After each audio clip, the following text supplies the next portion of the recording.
Monsieur le maire, on assiste là à la première déclinaison annoncée de votre prétendu bouclier social et climatique. Et elle est pour le moins surprenante. Vous souhaitez embaucher à tour de bras. Permettez-moi de rappeler quelques faits lors du précédent mandat. Malgré le transfert de compétences et des emplois correspondants à la métropole, vous avez créé de l'ordre de 150 postes de plus à la ville. La métropole a de son côté également créé de l'ordre de 200 postes de plus par rapport au transfert des communes. Quelle que soit la collectivité, ville ou métro, nous avons manqué le rendez-vous de la mutualisation. En 2022, vous avez encore créé de l'ordre de 25 ETP supplémentaires. Une décision d'autant plus curieuse que les postes ouverts et non pourvus étaient au nombre de 140 en fin d'année. Peut-être faudrait-il commencer par là. La moyenne des charges du personnel des villes de la strate de Grenoble est de 708 € par habitant, alors que nous atteignons déjà 879 € par habitant. Et vous voilà désormais avec votre volonté de créer 77 postes. Je note par ailleurs à l'occasion de cette délibération que vos éléments de langage sur le plateau s'effondrent.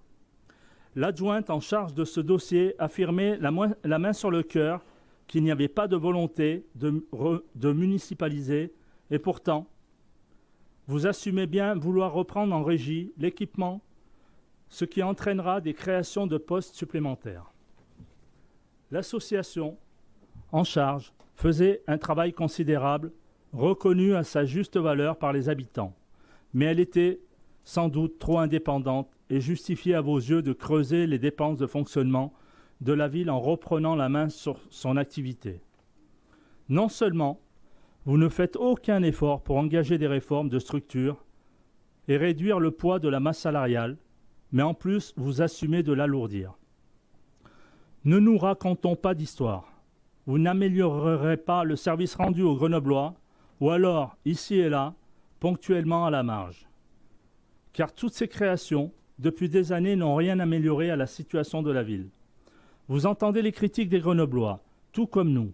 Le problème de fond est un souci d'organisation, d'accumulation de doublons, de missions mal identifiées.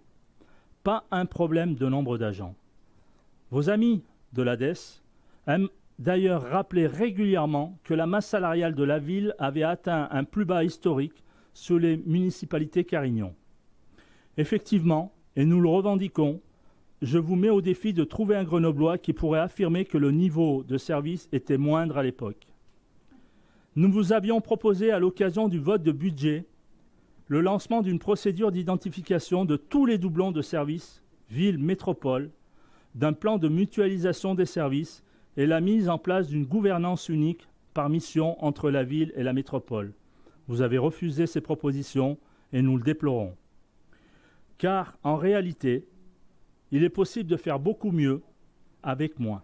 Mais cela réclame de sortir de votre logique de facilité qui consiste à empiler les postes, de revoir en partant de la base l'organisation service par service. En poursuivant votre fuite en avant, vous n'aurez abouti à la fin de votre mandat qu'à un seul résultat. L'asphyxie financière de la ville et l'obturation de toute marge de manœuvre pour vos successeurs qui auront à agir avec le boulet du poids des dépenses de fonctionnement que vous leur léguez. Et Grenoble ne sera pas mieux armé pour faire face aux défis de 2040 ou 2050 que vous aimez tant invoquer. Merci.